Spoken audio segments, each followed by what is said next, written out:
Hello बच्चों, मैं हूं आपकी एनसीईआरटी एक्सपर्ट। मैं आपको चैप्टर करा रही हूं understanding elementary shapes from class 6th। हम इस चैप्टर की इंट्रोडक्शन कर चुके हैं। हम देख चुके हैं कि लाइन सेगमेंट को मेज़र करते हैं ऑब्जर्वेशन से, ट्रेसिंग से, रूलर से और डिवाइडर से। और इसमें डिवाइडर सबसे बेस्ट वे है मेज़र करने का किसी भी लाइन सेगमेंट को। तो अब हम स्टार्ट करेंगे इसकी एक्सरसाइज 5.1। तो देखेंगे इसका फर्स्ट क्वेश्चन क्या है। What is the disadvantage in comparing line segments by mere observation. केवल देखने से ही लाइन सेगमेंट्स को अगर हम कंपेयर करते हैं तो इसमें हमारा क्या कोई डिसएडवांटेज है, वो हमें इसके अंदर मेंशन करना है।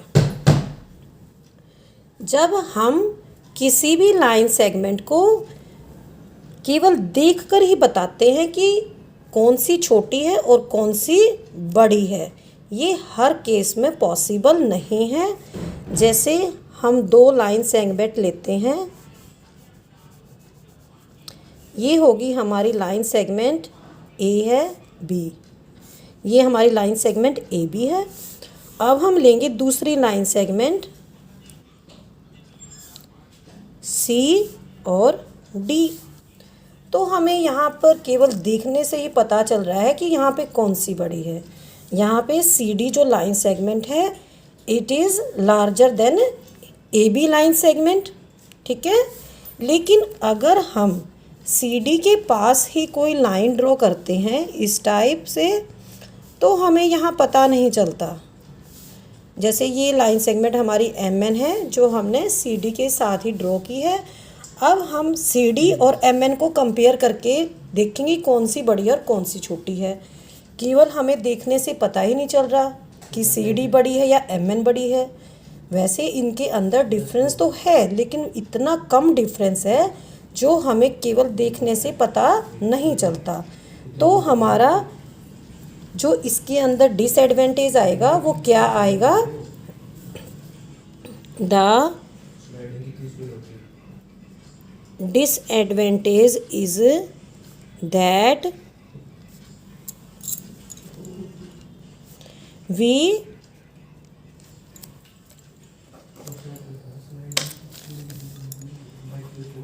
do not get accurate result, ठीक है। तो हमारा इसमें डिसएडवांटेज क्या है कि हमें एक्यूरेट रिजल्ट्स नहीं मिलते हैं। अब हम करेंगे इसका क्वेश्चन नंबर 2।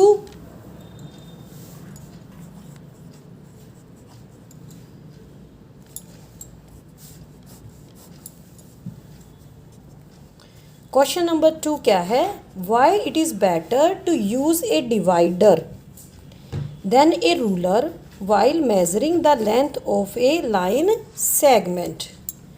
तो इस क्वेश्चन में दिया हुआ है, अगर हम किसी लाइन सेगमेंट को डिवाइडर से मेज़र करते हैं या रूलर से मेज़र करते हैं तो कौन सा इसमें बेटर है, ये हमें बताना है।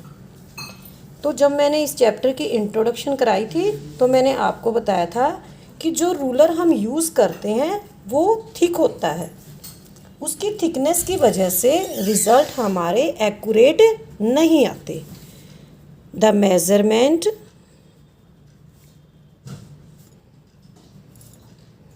Taken by a ruler are not accurate, why, due to its thickness. Ruler thick होता है, मोटा होता है, तो इसकी मोटाई की वजह से जो हमारे रिजल्ट्स आते हैं मेज़रमेंट के वो एक्यूरेट नहीं होते। लेकिन जो डिवाइडर होता है उसके जो एंड्स होते हैं बिल्कुल पॉइंटेड होते हैं, बिल्कुल पतले होते हैं, शार्प होते हैं। तो अगर हम डिवाइडर से मेज़रमेंट करेंगे तो वो बिल्कुल एक्यूरेट आएगी। इसलिए जो हमारे डिवाइडर से मेज़रमेंट ली जाएगी वो बेटर होगी in comparison to taken by a ruler। अब हम करेंगे क्वेश्चन नंबर 3।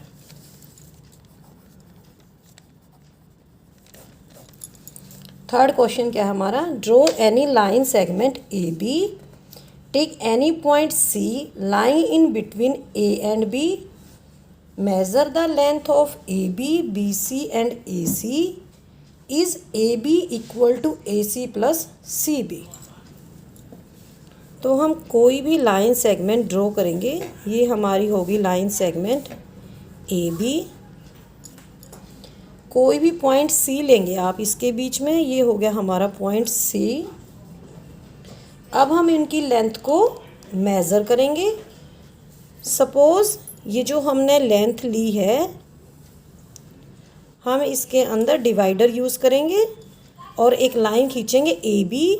सपोज़ ये हमारी 6 सेंटीमीटर है, हमने पॉइंट सी लगाया है, तो ए सी पॉइंट, ए सी जो लेंथ है ये हमारी 2 सेंटीमीटर है, तो यहाँ कितनी बच जाएगी, ये सी बी लेंथ ये हो जाएगी हमारी 4 सेंटीमीटर।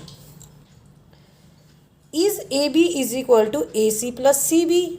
अब ए बी हमारी कितनी है यहाँ पे 6 सेंटीमीटर, ए सी कितनी है 2 सेंटीमीटर, सी बी कितनी है 4 सेंटीमीटर। तो अगर हमें कंप्लीट लेंथ निकालनी है तो हम इन दोनों को ऐड कर देंगे, ए सी प्लस सी बी, ये हो जाएगी 2, ये हो जाएगी 4, 6 सेंटीमीटर हो जाएगी हमारी।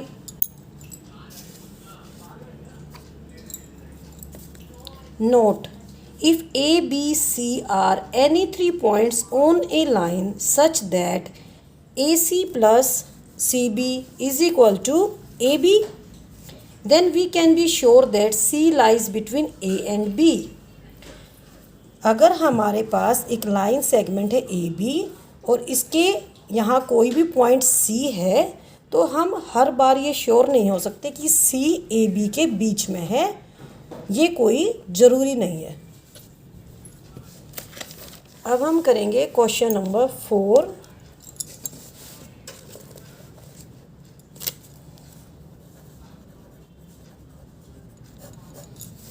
If A B C are 3 points on a line, ये हमारी लाइन है ए, B and C are 3 points on a line B,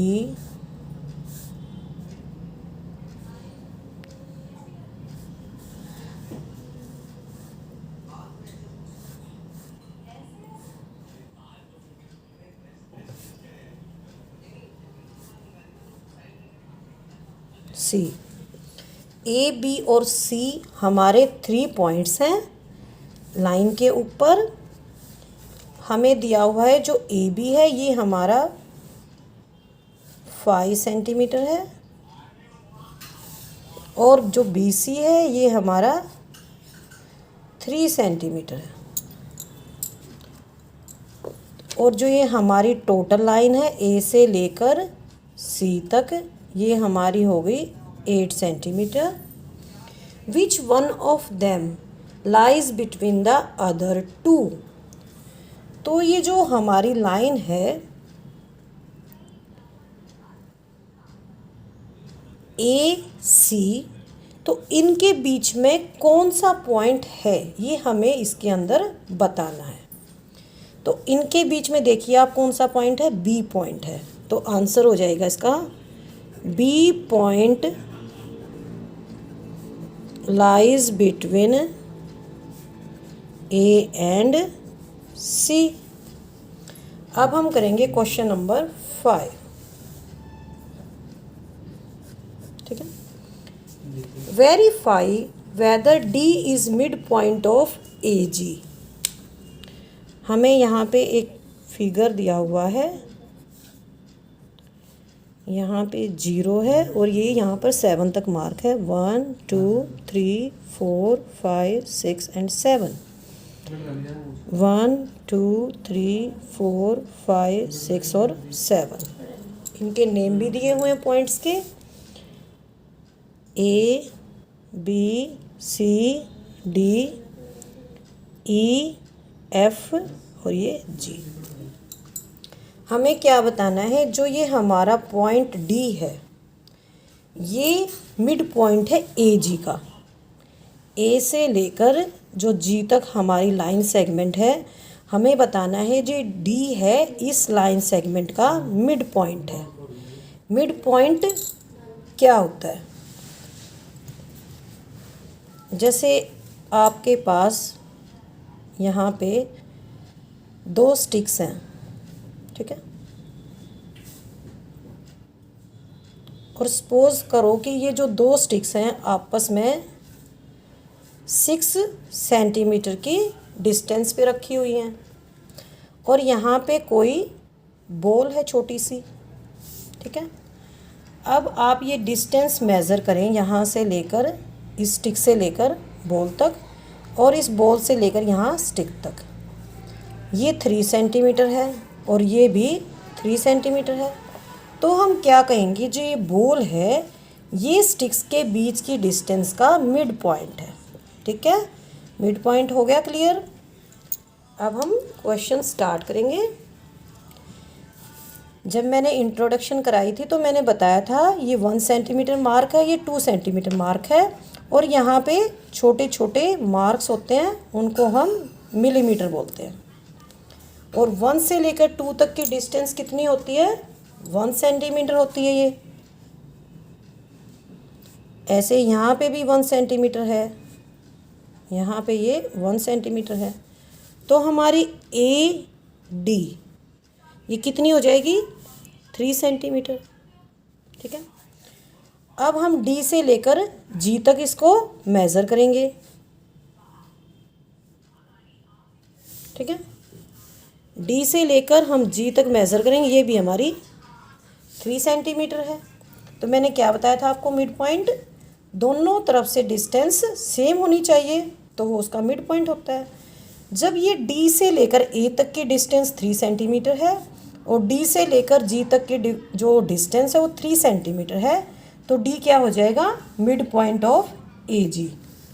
so we can say that D is mid point of A G. तो ये हमारा prove हो गया। अब हम क्वेश्चन करेंगे 6, question number 6। B is mid point of A C. यहाँ पे हम एक लाइन लेंगे, ये होगी हमारी ए सी, और ये यहाँ पे बी क्या है? मिड पॉइंट है। C is mid point of B D. अब हम इसको इग्नोर कर देंगे,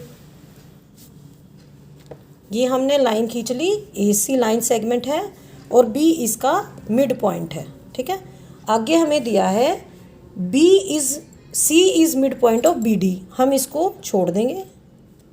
तो हम एक लाइन ऐसे आगे की तरफ ड्रॉ करेंगे, ये हो गया हमारा पॉइंट डी। अब यहाँ पे जो सी है ये मिड पॉइंट है बी डी का, ठीक है। Where A B C D lie on a straight line. तो हमें क्या आ गया? ए बी सी डी ये चारों के चारों एक ही स्ट्रेट लाइन के ऊपर आ गए हमारे पॉइंट्स। हमें बताना है A B is equal to C D. A B जो हमें ये डिस्टेंस है और ये डिस्टेंस है, इसको हमने इक्वल प्रूव करना है। A B is equal to C D, ये हमें प्रूव करना है इस क्वेश्चन के अंदर। तो कैसे प्रूव करेंगे हम, क्या लिखेंगे इसके अंदर? पहले हम सिर्फ इतनी लाइन लेंगे ए से लेकर सी तक की, और इसका मिड पॉइंट क्या है? B. B is mid point of A C. Then we can write as, अगर ये बी मिड पॉइंट है ए सी का तो ये ए बी और बी सी इक्वल होंगे। मैंने अभी 5th क्वेश्चन में कराया आपको, A B is equal to B C. और अगर मिड पॉइंट सी है, सी इज, अब हम इसको यहाँ तक देखेंगे, इस लाइन को देखेंगे बी से लेकर डी तक। अगर सी मिड पॉइंट है बी डी का C is mid point of B D. तो हम क्या लिख सकते हैं, B C is equal to C D, B C is equal to C D. अब हम इसको इक्वेशन नंबर 1 मान लेंगे और इसको इक्वेशन नंबर 2 मान लेंगे। ठीक है, तो क्या करेंगे, अब इन चारों को इकट्ठा लिख देंगे। इसके अंदर बी सी क्या है, ये हमारा 2 बार आ रहा है, तो हम क्या लिखेंगे इसको, A B is equal to B C is equal to C D. ठीक है, और हमें क्या प्रूव करना है इसके अंदर, A B is equal to C D, तो हमारा प्रूव हो गया। Hence A B is equal to C D. ठीक है,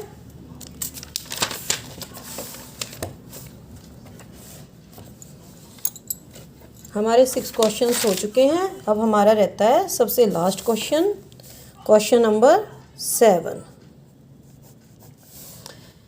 draw 5 triangles and measure their sides. Check in each case if sum of the length of any 2 sides is always less than the third side. कोई भी आप 5 triangles बनाएंगे, कोई भी आप बना सकते हैं, राइट एंगल्ड बना सकते हैं। जैसे मैंने आपके सामने ये 3 ट्राइंगल्स बनाई हैं, मैंने इनका मेज़र क्या लिया है, यहाँ पे 3 सेंटीमीटर लिया है, यहाँ पे भी मैंने 3 सेंटीमीटर लिया है और यहाँ पे भी 3 सेंटीमीटर लिया है। ठीक है, ये यहाँ पे 5 सेंटीमीटर है, ये 2 सेंटीमीटर और ये 3 सेंटीमीटर है। ये यहाँ पे 5 सेंटीमीटर है, यहाँ पे ये 3 सेंटीमीटर और यहाँ पे ये 4 सेंटीमीटर है। तो आप कोई भी 2 साइड्स का सम कीजिए और उसको तीसरी साइड से कंपेयर कीजिए। जैसे हमारा फर्स्ट ट्राइंगल है 3 + 3, ये 2 साइड्स का सम हो गया। ये क्या होता है, जो थर्ड साइड है उससे ज़्यादा होता है। ठीक है, अब आप सेकंड ट्राइंगल में देखिए, आप कोई भी 2 साइड ले सकते हैं, 3 और 2 ले सकते हैं। यहाँ पे 6 लेंगे इसको, तो 3, यहाँ पे भी इसको हम 3 लेंगे और इसको हम 6.5 लेंगे।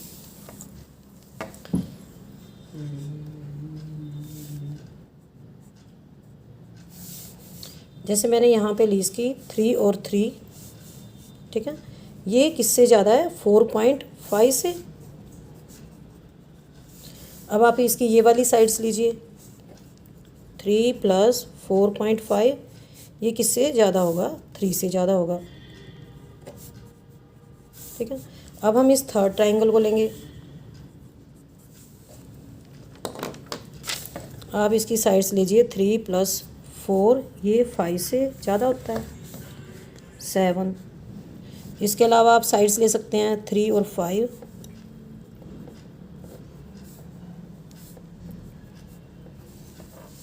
ठीक है, तो जितने भी केसेस हमने अभी ऑब्ज़र्व किए, तो सब में क्या देखा कि sum of 2 sides is always greater than the third side. लेकिन हमारे क्वेश्चन में क्या दिया हुआ है, sum of the any 2 sides is always less than the third side. तो यहाँ पे लेस देन की जगह हम लगाएंगे यहाँ पे greater than the third side. ये यहाँ पे आपका 4.5 है, मैं इसको दोबारा से लिख देती हूँ, 4.5 सेंटीमीटर, आपको क्लियर हो जाएगा। तो मैं आपको एक बार हल्का सा रिवीजन दोबारा से करा देती हूँ इस एक्सरसाइज का। What is the disadvantage in comparing the line segment by mere observation. अगर हम केवल देख के ही कंपेयर करेंगे लाइन सेगमेंट्स को, तो हमें इससे एक्यूरेट रिजल्ट्स नहीं मिलेंगे, क्योंकि लाइन सेगमेंट जो दिखा रखी हैं CD और MN, इनमें हमें पता नहीं चल रहा केवल देखने से ही कि कौन सी छोटी है और कौन सी बड़ी है। Why it is better to use a divider than a ruler. हम रूलर से अगर मेज़रमेंट लेंगे तो वे एक्यूरेट नहीं आएंगी, क्योंकि जो रूलर होता है उसकी थिकनेस होती है, मोटा होता है, इसकी वजह से हम मार्क्स सही से नहीं लगा पाते। लेकिन डिवाइडर से अगर हम मेज़र करते हैं कोई लाइन सेगमेंट, तो क्योंकि उसके जो दोनों एंड होते हैं बिल्कुल शार्प होते हैं, तो उससे हमारे बेटर रिजल्ट आते हैं। तो it is better to use a divider than a ruler. Question number 2 है, कोई लाइन सेगमेंट AB ड्रॉ करनी है आपको। क्वेश्चन नंबर 3 है, कोई लाइन सेगमेंट ड्रॉ करनी है आपको AB, उस पर पॉइंट लेना है C, और हमें ये देखना है जो हमारी AB लाइन है ये AC और CB के इक्वल है। सपोज हमने AB को ले लिया 6 सेंटीमीटर, AC को लिया 2 सेंटीमीटर और CB को लिया हमने 4 सेंटीमीटर। तो जो हमारी AB लाइन है it is the sum of AC and CB। Now question number 4, कोई भी हम लाइन लेंगे और उसके ऊपर हम 3 पॉइंट्स बनाएंगे A, B एंड C। इनकी जो डिस्टेंस है AB की ये 5 सेंटीमीटर है और BC की डिस्टेंस है 3 सेंटीमीटर और जो हमारी टोटल AC है ये हमारी 8 सेंटीमीटर हो गई।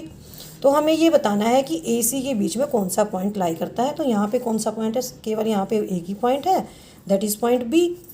नाउ क्वेश्चन नंबर 5, हमें वेरीफाई करना है D is mid point of AG। Mid point बताना है हमें, AG का ये मिड पॉइंट है। AD की डिस्टेंस देखेंगे 3 सेंटीमीटर है, DG की डिस्टेंस देखेंगे ये भी 3 सेंटीमीटर है। तो दोनों साइड से अगर डिस्टेंस सेम होती है तो वो मिड पॉइंट होता है। Now question number 6, B is mid point of AC and C is mid point of BD। यहाँ पे जो AC का मिड पॉइंट है B है और BD का मिड पॉइंट C है और हमें प्रूव करना है जो स्टार्टिंग में AB है और ये लास्ट की जो लाइन सेगमेंट CD है ये इक्वल है। अगर B मिड पॉइंट है तो AB और BC इक्वल हो जाएंगे और अगर C मिड पॉइंट है तो BC और CD इक्वल हो जाएंगे। ये हमारी इक्वेशन फर्स्ट और हमारी इक्वेशन सेकंड आ गई। अब हम दोनों इक्वेशंस को ऑब्जर्व करेंगे तो BC कॉमन है, इसको हम एक बार लिखेंगे तो आ जाएगी AB is equal to BC is equal to CD। तो ये जब तीनों इक्वल हैं तो AB CD की इक्वल आ जाएगी। क्वेश्चन नंबर 3 है, हमें कोई भी 5 ट्राइंगल्स ड्रॉ करनी है, उनको मेजरमेंट लिखना है, उनका कितने कितने सेंटीमीटर से बनाई हमने और ये देखना है कि 2 साइड्स का सम जो है वो थर्ड साइड से ज़्यादा होता है। पहली में मैंने ये यहाँ पे इक्विलेटरल ट्राइंगल बनाई है जिसकी तीनों साइड्स इक्वल हैं, तो 2 साइड्स लेंगे 6 आएगा और कोई भी थर्ड साइड लेंगे तो ये जो सम है 2 साइड्स का भी ज़्यादा आएगा। ऐसे यहाँ पे मैंने ये बनाई है ट्राइंगल, ये राइट एंगल ट्राइंगल है, यहाँ पे ये राइट एंगल ट्राइंगल बनी हुई है। तो यहाँ पे हम सम करेंगे 2 साइड्स का तो वो थर्ड साइड से ज़्यादा आ रहा है।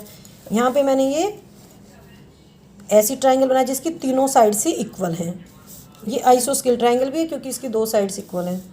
ये मैंने बिल्कुल अलग बनाई है, इसकी तीनों साइड्स अलग हैं। इसको स्केलिन ट्राइंगल भी बोलते हैं, ठीक है। तो इसके में भी हम देखेंगे कि कोई भी 2 साइड्स लो आप है तो उसका जो सम है वो थर्ड साइड से ज़्यादा है। तो क्वेश्चन ही शायद गलत दिया हुआ है इसके अंदर, तो इसमें आना चाहिए sum of the length of any 2 sides is always greater than the third side. Next time मैं आपको कराऊंगी right angles, straight angles, complete angles. तब तक के लिए ओके, गुड बाय बच्चों, हैव ए नाइस डे।